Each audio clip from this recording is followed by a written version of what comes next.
Within your suite of products that you sell online, you want to have a healthy mix, a good balance of products, some of them being seasonal products, Christmas, Valentine's Day, Mother's Day, Father's Day, things like that. Others being what we think of as perennial products, they're selling all the time.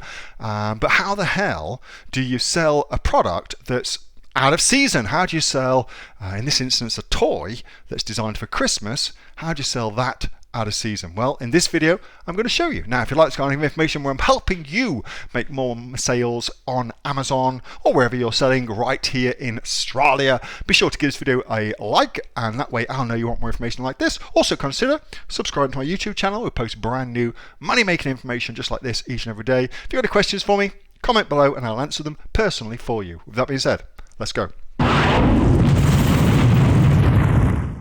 So let's just suppose it's a seasonal product like a Valentine's Day gift or something like that, And what you want to strive for is a good mix of seasonal products and what I think of as perennial products. So some things that I used to sell were very, very seasonal things, like a gift set, for instance, a skincare gift set that I used to sell was massively Christmas.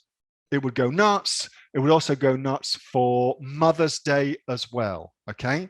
But outside of that, well, it's just kind of pootled along, you know what I mean? But during those times, it would go insane. How do you increase the sales outside of that? So Cindy's product, bubble gun, aimed at children.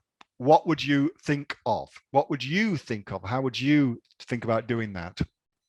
So what I look at when I'm thinking about the product and I'm thinking about the marketing of the product is who is the buyer of the product and why are they buying it? So who's the buyer? Why are they buying it? Because a bubble gun, well, that is not purchased by children.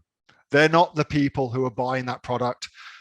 Whilst they are the end users of the product, they are not the buyers of the product. And so really, with anything, you have to sell it to the buyer. So first thing you got to do is figure out why they buy it. Are they buying it as a stocking filler? Are they buying it because they want to get some need met?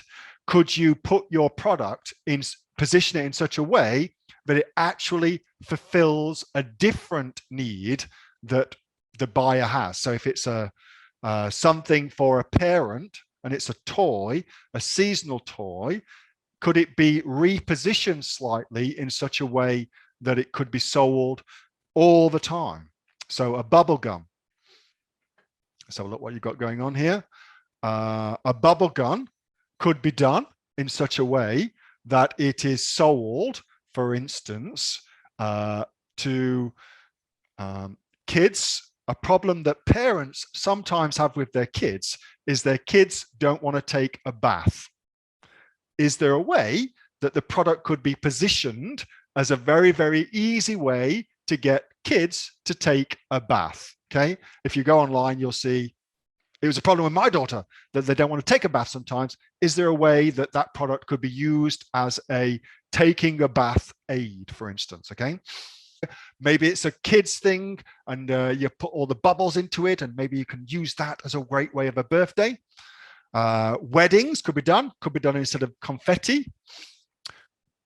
Buy early for Christmas, you could do that. What you'll tend to find with the Christmas run-up is, certainly in my experience, let's say that for the Christmas run-up, just for numbers, you make $100,000, okay? And what tends to happen is from the 1st of November until the 31st of November, you'll do around about 25%, so $25,000 in this instance, of your total sales, okay? And then from the 1st of December through to, depending on your particular thing, around about the 21st of December, you'll do the lion's share, 75% of your sales, so $75,000. That tends to be, in my experience anyway, how Christmas works, okay? So clearly, you can start selling your product come October very, very aggressively, okay? All right, so my dog loves bubbles, okay? So there's a different marketplace that could always be available for you as a training toy for dogs, or even just as a fun game for dogs, a way that you can actually use your bubble gun with your dog. And clearly that's a thing, because it's our top search term on Google, which is a sorting engine for that sort of stuff. So maybe we could do something with that bit. Perfumed bubble mix, that's a great idea. Bubble skirmish, yes. All right, good ideas there. Anything else I would say? Oh, the other thing I would say as well is if it's a Christmas present, it's also a potential birthday present as well.